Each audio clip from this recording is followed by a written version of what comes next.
Hey guys, let's pick up with chapter 27.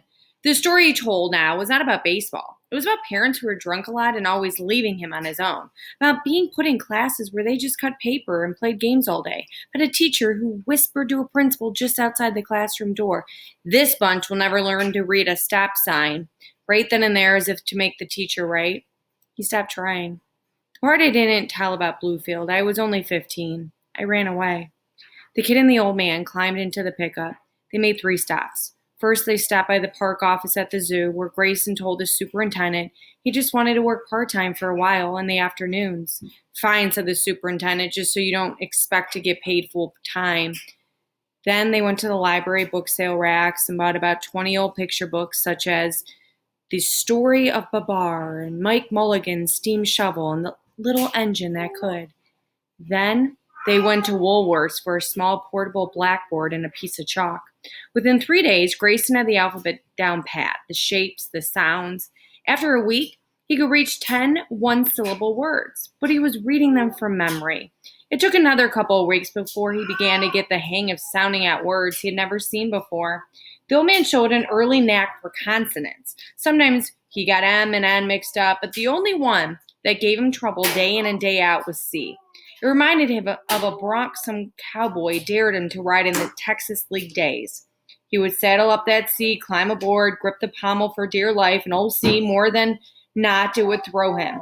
Whenever that happened, he'd just climb right back on and ride her some more. Pretty soon, C saw who was boss and gave up the fight. But even at their orniest, consonants were fun. Vowels were something else. He didn't like them, and they didn't like him.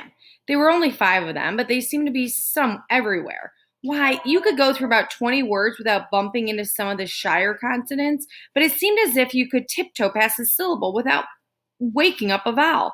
Consonants, you never knew pretty much where they stood, but you could never trust a vowel.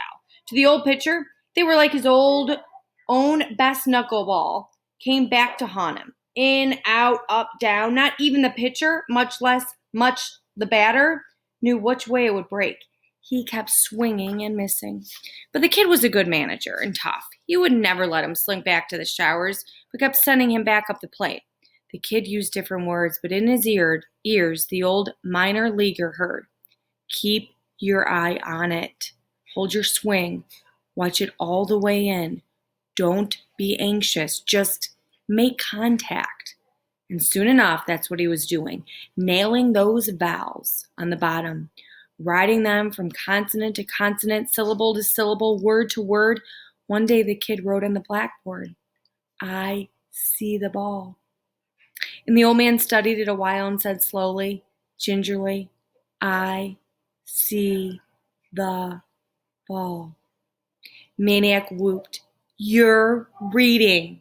I'm reading, yipped the old man. His smile was so wide, he'd have had to break it into sections just to fit it into a doorway. He is beginning to read. Oh.